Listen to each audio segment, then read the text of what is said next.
मला तर परवा शेण आणायला गेल्यावर विचारलं त्या काकांनी की शेण कशाला घेऊन जाती माहिती तू म्हणून. मी म्हटलं काका मला सारवायचं घर. अगं आता कुठं सारवायचे घर राहिले, तुम्ही माझ्या घरी येऊन बघा मी सारवते. तेव्हा मी आजीला माझ्या मामीला हे सगळं करताना पाहिलंच होतं. आणि तेव्हा आम्ही आवडीनं जायचो, जेव्हा त्यांनी गौरा थापून ठेवायचे तर ते वेचून आणा म्हटलं की आणायचो. मग मुलांनाही या गोष्टीची संकल्पना त्यांना माहीत हवी की बाबा फक्त ते पुस्तकीच नको की चूल होती, आजीचं गाव होतं, बंबामध्ये पाणी तापत होतं, कुठेतरी भाकरी फुगत होती. तर ते सगळं लेकरांनी आपल्या घरात पण आजमावावं आणि तो फील घ्यावा. आणि ते पोषक तत्व जे मी सांगितलं तुम्हाला गॅसवर मिळणार नाहीत, ते चुलीवर 100% तुम्हाला मिळणार. नमस्कार प्रेक्षकांनो, शोधवार्ता परिवारात आपले स्वागत आहे. आज आपण कुठलाही व्यवसाय पाहणार नाहीत किंवा कुठल्या व्यवसायाची माहिती सांगणार नाहीत, परंतु आज आपण एका अशा आलिशान घराची आणि त्या घराला लागून असणाऱ्या आपल्या गावखेड्यातल्या संस्कृतीची माहिती पाहणार आहोत. मी परवा दिवशी इन्स्टा पाहत असताना आंगन सपनों का या इन्स्टा पेजवर स्वप्नांजली विकास कुलकर्णी या सिव्हिल इंजिनियर असणाऱ्या ताईची मी एक पोस्ट पाहिली. त्या पोस्टमध्ये अगोदर आपण तुळशीचं दर्शन घेऊ, कारण तो वेळ झालेला आहे. आणि स्वप्नांजली ताईचा तो व्हिडिओ, ती पोस्ट पाहिली मी, आणि त्यामध्ये त्यांनी एक आलिशान घर बांधलंय लातूरमध्ये. आपण पाहत आहोत हे घर इतकं प्रशस्त आहे की यामध्ये तुम्हाला पडदे, व्हेंटिलेशन, अगदी फाउंटन सहित वरती POP, वातानुकूलित हे सर्व आहे, देवघर आहे. इतकं आलिशान घर बांधलेलं असताना त्यांनी एक संकल्पना आणलेली आहे की अद्ययावत असणाऱ्या किचनमध्ये, किचन शेजारी गावखेड्यातलं एक किचन तयार केलं आहे, ज्यामध्ये चूल आहे, वाटा वरवंटा आहे, दुधाचा गाभा ज्याला दुधानं म्हणतो ते आहे, सगळे तांब्याची भांडी आहेत आणि ती गावखेड्यातली संस्कृती जपली. मग एवढ्या मोठ्या आलिशान घरात ही किचनची जी संस्कृती आहे गावखेड्यातली ती का जपली, त्याचं महत्त्व काय, सविस्तर आज माहिती पाहणार आहोत. चला मग या सिव्हिल इंजिनियर असणाऱ्या स्वप्नांजली ताईला पण भेटू. या स्वप्नांजली ताई, शोधवार्ता परिवारात आपलं स्वागत आहे. ही जी महाराष्ट्रातली आपल्या माता भगिनी ज्या गृहिणीत, त्यांना तुमचा परिचय सांगा. नमस्कार मैत्रिणींनो, मी स्वप्नांजली विकास कुलकर्णी. मी लातूरचे रहिवासी असून मी एक सिव्हिल इंजिनियर आहे. ही जी अद्ययावत किचन शेजारी गावखेड्यातलं किचन आहे, ज्यामध्ये चूल वगैरे सगळं केलंय, ही संकल्पना कशामुळे तुमच्या समोर आली किंवा ही संकल्पना कसं काय सुचली, काय सांगाल? सर, पूर्वी जेव्हा आम्ही गावी जायचो मामाच्या वगैरे, त्यावेळेस आमच्या घरी चूल असायची, त्याच्यावरची भाकरी, त्याच्यावर शिजवलेलं सगळं अन्न, तो धूर, ते आजीनं सारवलेलं शेणाचं, ते बघून सगळं असं एक आत्मीयता असायची त्याबद्दल आपल्याला. मला असं वाटलं की जेव्हा पण मी कधी घर बांधेल तर त्याच्यामध्ये मी चूल हे नक्कीच बांधकाम करणार, चुलीचं, आणि चूल घर असं एक बनवणारच.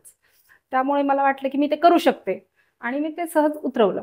एक गोष्ट आहे की तुम्ही या अद्ययावत असणाऱ्या किचन शेजारी हे गावखेड्यातलं किचन तयार केलंय, बरोबर, आणि या किचन मध्ये चूल वगैरे नाही का, आणि चूल म्हणलं की धूर आला, आणि एवढं घर बांधलं, याचा कलर एवढा VIP, मग हा धूर तुम्हाला त्रास देणार नाही का, हे चॅलेंज नव्हतं का तुमच्यावर, किंवा ह्याच्यावर कसं काम केलं तुम्ही? सर, चॅलेंज तर मोठंच होतं, पण सध्याचं युग खूप आधुनिक झालेलं आहे, बरोबर, म्हणजे कशावरही आपण मात करू शकतो. त्यामुळे आम्ही एक कन्सेप्ट केली की बाबा 2 एक्झॉस्ट डोअरच्या विरुद्ध दिशेने त्याची ऍडजस्टमेंट केली. जे आपण डोअर क्लोज केला त्यावेळेस जो काही धूर असेल तो बाहेर एक्झॉस्टने जातो. त्याच्यामुळे ती काही समस्या म्हणजे आम्हाला एवढी वाटली नाही आणि ती सोप्यात सोपी होऊन गेली. या गावखेड्यातल्या किचन मध्ये काय काय आहे, त्याचं महत्त्व काय, आणि त्याद्वारे माणसाला किंवा माणसा शरीराला त्याचे काय सकारात्मक परिणाम होतात आपण पाहूया.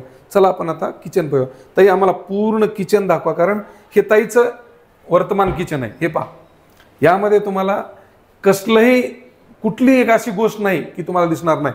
पूर्ण वेल सेट फर्निचर आहे. आपल्या सोप्या भाषेत सांगतो चिमणी आहे, जे आपलं खालचं धूर वर फेकणार आहे. दुसरी गोष्ट आहे, पहा तुम्हाला डायनिंग टेबल आहे ते वेगळ्या पद्धती डायनिंग आहे, इथं बेसिन आहे आणि सगळ्यात महत्त्वाचं आहे पहा हे फ्रीज आहे. हे अशा पद्धतीचे त्यांनी पूर्ण केलेलं आहे.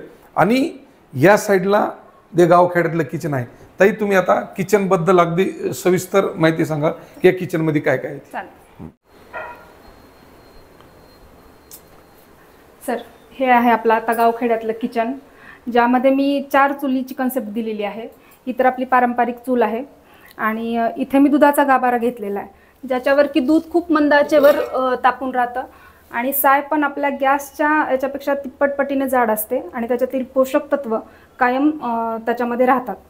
आणि दुसरी आहे ही एक कोळशाची चूल, जे की आपण आता आजच्या भाषेमध्ये त्याला बार्बिक्यू म्हणतो. याच्यामध्ये वांगे, बटाटे आपण जे काही भाजायचं असेल, इवन पनीरसुद्धा आपण बार्बिक्यू करू शकतो. आणि ही आहे एक भुश्याची चूल. आणि हे सगळे जे काही भांडे आहेत, पितळेचे असू देत किंवा तांब्याचे असू देत, हे माझ्या आजी सासूंचे आहेत.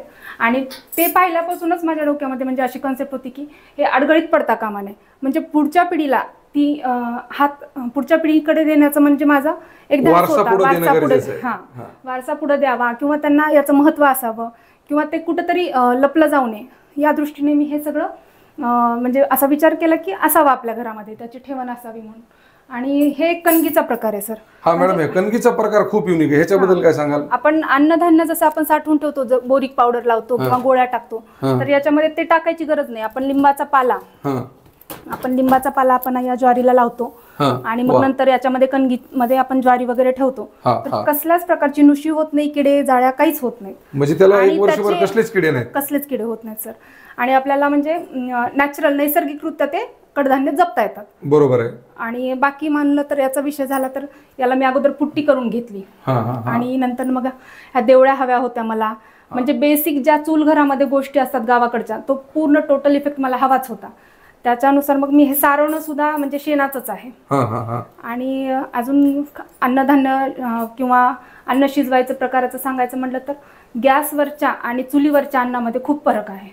म्हणजे ज्या आचेवर किंवा ज्या न्यूट्रिशन्स असू दे, पोषक तत्व असू दे, ते गॅसवर नाही शिजवतात. म्हणजे कुकरच्या 3 शिट्ट्या घेतला तर डाळ पटकन शिजते, पण तीच जर गाड गॅस शिजवली तर त्याची चव, त्याचे पोषक तत्व आणि मातीच्या भांड्यामध्ये तेल पण कमी लागतं आणि त्याचे पोषक तत्व पण टिकून राहतात. बरोबर आहे. ते आत्ताच्या धावपळीच्या युगात प्रिझर्वेटिव्हमध्ये खाण्याचे रंग असतील काय असतील, त्याच्यासाठी जर आपलं सात्विक जीवन आणि पोषक तत्व जर जपण्यासाठी काही हवं असेल तर मला ही कन्सेप्ट योग्य वाटली आणि मी ती चालवली पुढे. आपण आता ही चूल बघतो, आता तुम्ही मगवा याच्यावर अगदी ज्वारीच्या भाकरी केल्या, वांग्याचं भरीत केलं, ठेसा केला, म्हणजे तेच जर आपण अन्न जर गॅसवर केलं असतं, ह्यात बदल काय, म्हणजे काय सांगाल की दोन्हीमध्ये चव मध्ये किंवा शरीरासाठी काय फायदेशीर आहे ते काय सांगाल त्याबद्दल? सर चव मध्ये तर नक्कीच बदल येईल, कारण आता कितीही जग पुढे गेलं तरी आपण बोर्ड वाचतो रस्त्यावर जाताना की चुलीवरचं जेवण मिळेल, चुलीवरचं मटण मिळेल, जे काही असेल ते.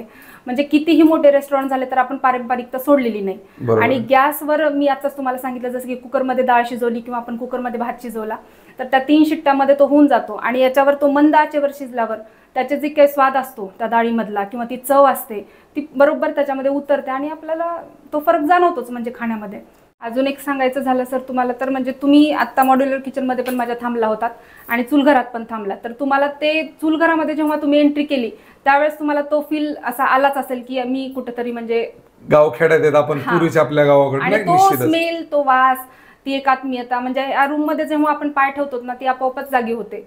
म्हणजे कोणीही आलं तर माझ्या पूर्ण घरापेक्षा हा त्यांच्यासाठी एक खूप असा आनंदाचा कोपरा किंवा फोटोशूट म्हणा, म्हणजे माझं तर डेलीचं रुटीन आहे पण त्यांच्यासाठी एक खूप असा हवासा कोपरा झाल्यासारखा असतो. एक गोष्ट सांगा की हे सगळं करत असताना तुमच्याकडे वेळ खूप कमी असतो, हे कसं मॅनेज करा? किती दिवसाला तुम्ही चुलीवरचा स्वयंपाक तुम्ही खाता किंवा कुटुंबाला खाऊ घालता? सर रोज तर शक्य नाहीये, कारण सगळं रोजचा शेड्यूल बघता तर रोज शक्य नाही, पण सॅटर्डे संडे आम्हाला सुट्टी असते, शनिवार रविवार, तर आम्ही हमखास असा बेत करतो चुलीवरचा काहीही खायचा. आणि माझ्या तर आता मुलांना पण सवय झाली, जो पहिला जर वेळ बघितला जेव्हा मी सारून घेतलं तर माझा छोटा मुलगा याच्यामध्ये पाय ठेवला नव्हता की गोबर आहे मी पाय ठेवणार नाही म्हणून, पण आता तो आवडीने येऊन बसतो, मॅगीच करतो पण तो करतो, म्हणजे चुलीवर पण तो मॅगी बनवतो. म्हणजे आधुनिकतेची आणि पारंपरिकतेची मी अशी जोड लावली आणि त्याचं म्हणजे सक्सेस झाली मी त्या याच्यामध्ये. म्हणजे प्रत्येक शनिवारीवर आपला होतो चुलीवर बेतच असतो. बिलकुल. आता तुम्ही इन्स्टावरती जी टाकले तुम्ही हे गावखेड्यातलं किचन, आता खूप सारे लोक भेटायचे कारण आता मी आलो तेव्हाच 2 जण येऊन गेले किचन पाहण्यासाठी. काय रिस्पॉन्स आहे बाहेरून, काय लोकांचं म्हणणं येतं, काय त्यांच्या भावना काय आहेत, काय बोलले तुम्हाला ते? म्हणजे सर असं बाहेरून जर माझं घर खालून बघू द्या आपण किंवा बाहेरून रस्त्यावरून बघितलं तर अशी कन्सेप्ट याच्यामध्ये असेल असं म्हणजे दूर दूरपर्यंत आपण विचारच करू शकत नाही. पण जेव्हा घरात आल्यावर असं मी दाखवते की बाबा माझं मी जपलंय किंवा माझ्या घरामध्ये असा एक कोपरा केलाय, चूलघर आहे, आम्हाला त्याची आवड आहे, तर त्यावेळेस त्यांना खूप असं आश्चर्य वाटतं की बाबा म्हणजे हे कसं होऊ शकतंय. मग त्यांचाही पहिला प्रश्न तोच असतो की तुम्ही रोज करता का मग, किंवा आठवड्याला करता का, आणि हे धूर जातो का बाहेर, किंवा हे सक्सेस आहे का, असे ते कुतूहलाने प्रश्न विचारतात. आता आपल्याला खाली इथं एक तांब्याचे भांडे दिसत आहेत, ह्यामध्ये काही सामान ठेवलंय का तुम्ही असंच ठेवलं होतं ते? नाही सर, पूर्वी आपण जसं साठवून ठेवायचो, पापड असू दे, सांडगे असू दे, खारुड्या असू दे, आपल्या जे काही उन्हाळी कामाचे असते त्या आता खारुडे म्हणजे टाकीचा तर यूज सध्या मी खारुड्यासाठीच केलेला आहे. बर. आणि मग नंतर याच्यामध्ये वगैरे बघाल तर तुम्ही ज्वारीचे पापड. क्या बात, व्हेरी गुड. हे पूर्ण सगळं वापरत आलेलं सर, सगळे वापरते. हे उतरंड वगैरे सगळं तेच? हो सर, हो. वा वा. हे तांब्याची भांडे हे सगळं तुम्ही गावखेड्यातून आजीचं सगळं सामान उचलून आणलं दिसतं बीडला. सर हे पूर्वीचे आपले बटन असायचे इलेक्ट्रिकचे, लाईटचे वगैरे. मग मी विचार केला होता पहिल्यांदा की बाबा ह्या बटनाचा म्हणजे असा काही विचार केला नव्हता, त्याच सॉकेट वगैरे तेच लावायचे होते आपल्याला आधुनिक असलेले. परंतु नंतर मला असं जाणवलं की जेव्हा बोर्ड फिट करत होते की मला पुन्हा क्लिक झालं की आपण या टाईपचे पण बसवू शकतो. अच्छा. जे की या लुकला साजेसे असे की खुट्ट्या केल्यात सर, देवळी असेल, हे फळी असेल, म्हणजे मी इथं कडपा टाकून पण करू शकले असते, पण मला तो बेसिक लुक हवाच होता, पारंपरिक. लाकूडच टाकलं तिथे. तर मला ते लाकूडच हवं होतं, मला चूलच हवी होती आणि ते शेणाने सारवायचं. तुम्ही हा कलर मध्ये पण इफेक्ट देऊ शकले असते, पण मला प्रॉपर शेणच हवं होतं. त्याच्यासाठी मग मी बटन पण तसेच चॉईस केले आणि मग गावाकडे शेणानं सारवताना मी सांगतो ना की शेणानं सारवताना आनंद आहे तो वेगळाच आहे. मी ते पाहिले व्हिडिओमध्ये, तुम्ही अतिशय आनंदानं ते सारवताना, मग त्यावेळेसच्या काय फिलिंग्स होत्या त्याबद्दल काय सांगाल? हातात शेण आहे, तुम्ही सारवतात, नाही का? सर आता मामाच्या गावाचा मी तुम्हाला मागे उल्लेख केला होता, तेव्हा मी आजीला, माझ्या मामीला हे सगळं करताना पाहिलंच होतं. आणि तेव्हा आम्ही आवडीनं जायचो, जेव्हा त्यांनी गौरा थापून ठेवायचे तर ते वेचून आणा म्हणलं की आणायचो. पण जसं माझं लग्न झालं त्यावेळेस तो सगळा म्हणजे विसर पडल्यासारखा झाला. पण मला असं होतं की बाबा आपण पण हे करू शकतो किंवा करायचं आपल्याला. तर मला ते छान वाटतं सर, आपुलकी वाटते मला, त्याच्याबद्दल आत्मीयता आहे. मला तर परवा शेण आणायला गेल्यावर विचारलं त्या काकांनी की शेण कशाला घेऊन जाती माय तू म्हणून. मी म्हटलं काका मला सारवायचं घर. अगं आता कुठं सारवायचे घर राहिले, तुम्ही माझ्या घरी येऊन बघा, मी सारवते. आले काका. आधुनिक जगातल्या ज्या काही महिला आहेत त्यांना काय सांगाल, ह्याच्यातून काय संदेश द्याल? कारण तुमच्या इंस्टावर तर पाहतातच लोक, पण शोधवार्ताच्या माध्यमातून काय सांगाल की महिलांनी हा बदल का केला पाहिजे आणि कसा केला पाहिजे? सर बदल करण्यापेक्षा मला वाटतं की मी जसं मगाशी तुम्हाला सांगितलं की खूप भेसळ झाली अन्नामध्ये आपण, आणि जंक फूड मुलं खूप स्वीकार करायला त्याचा खायचा. तर मुलांना ह्या गोष्टी माहीत असायला पाहिजे, आणि आपण आधुनिकतेचा नव्या गोष्टीचा जसा स्वीकार करतो तसं आपण जुनं न सोडता आपण नवीन स्वीकारावं, मला असं वाटतं. मग मुलांनाही या गोष्टीची संकल्पना त्यांना माहीत हवी की बाबा फक्त ते पुस्तकीच नको की चूल होती, आजीचं गाव होतं, बंबामध्ये पाणी तापत होतं, कुठेतरी भाकरी फुगत होती, तर ते सगळं लेकरांनी आपल्या घरात पण आजमावावं आणि तो फील घ्यावा. आणि ते पोषक तत्व जे मी सांगितलं तुम्हाला गॅसवर मिळणार नाहीत, तर चुलीवर 100% तुम्हाला मिळणार. म्हणजे जसं मी म्हटलं की भेळ मिसळ अन्न असलं तरी पण आपण थोडाफार प्रमाणात आपलं सात्विक जेवण याच्यामध्ये पूर्ण करू शकतो. बरोबर आहे. प्रेक्षकांनो, स्वप्नांजली ताईचं हे आपण गावखेड्यातलं किचन बघितले, अगदी चुलीचे 2-2 प्रकार आहेत. ते दुधाचा गाभारा किंवा दुधाना, ते वांगे भाजण्यासाठी सगळ्या गोष्टी केल्यात त्यांनी. आणि आपण बीडवरून आलेली चक्कर आपली खाली गेली नाही किंवा या असं वाटलं नाही की उगाच इथपर्यंत आलो, कारण ही संकल्पना खूपच युनिक आहे. आणि या संकल्पनेत त्यांनी एवढं व्यवस्थित डोकं लावलंय की हे पहा, धुरातून बाहेर आलो की अद्ययावत किचन, म्हणजे इतका सुद्धा दूर बाहेर नाही. ते 2 ॲडजस्टमेंट, अतिशय सुंदर संकल्पना मांडली. तुम्हाला तुमच्या घरात अशी संकल्पना मांडायची का, तर स्वप्नांजली ताईचा नंबर खाली दिलेला आहे, त्यांना एक फोन करा आणि तुमचं स्वप्न पूर्ण करा.